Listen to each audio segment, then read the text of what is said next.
बाप बढ़ा ना भैया, सबसे बड़ा रुपैया। इस कहावत को सच करने वाली एक घटना बीते दिनों शाहजहांपुर में घटी है, जहां पर जायदाद को लेकर दो भाइयों में विवाद इस हद तक बढ़ जाता है कि एक भाई अपनी जान गंवा देता है। शाहजहांपुर के मिर्जापुर थाना क्षेत्र में दो सगे भाई श्री कृष्ण यादव और बच्चू लाल यादव रहते थे। बड़ा भाई श्री कृष्ण अकेले रहता था, जबकि छोटा भाई बच्चू लाल अपने परिवार के साथ। पिता के निधन के बाद दोनों भाइयों में 60 बीघा जमीन के बंटवारे को लेकर विवाद चल रहा था।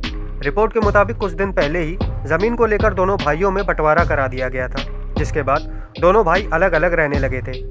अब बड़े भाई श्री कृष्ण की शादी सफल नहीं हुई थी, क्योंकि उसकी पत्नी उसकी गलत आदतों की वजह से उसे छोड़कर चली गई थी और वो अकेले रहने लगा था।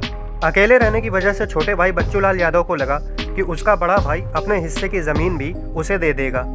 लोगों के अनुसार श्री कृष्ण को शराब पीने की आदत थी, जिसके चलते उसने अपने हिस्से से 2 बीघा जमीन बेच दी थी और उसका सारा पैसा शराब पीने में खर्च कर रहा था।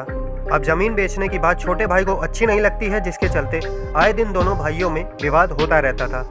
एक दिन बड़ा भाई श्री कृष्ण नशे की हालत में पड़ोस में रहने वाले अपने छोटे भाई के घर रोटी बनाने के लिए आटा मांगने जाता है, लेकिन छोटे भाई की पत्नी आटा देने से मना कर देती है, क्योंकि श्री कृष्ण एक बार पहले भी आटा मांगकर ले गया था, जो उसने अब तक वापस नहीं किया था।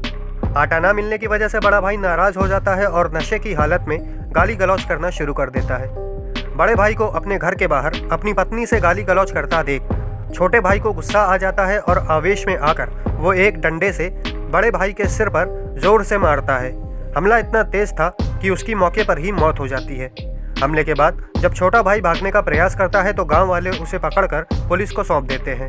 पुलिस छोटे भाई बच्चू लाल यादव को हिरासत में लेती है और मामला दर्ज करती है, जिसके बाद उसे जेल भेज दिया जाता है।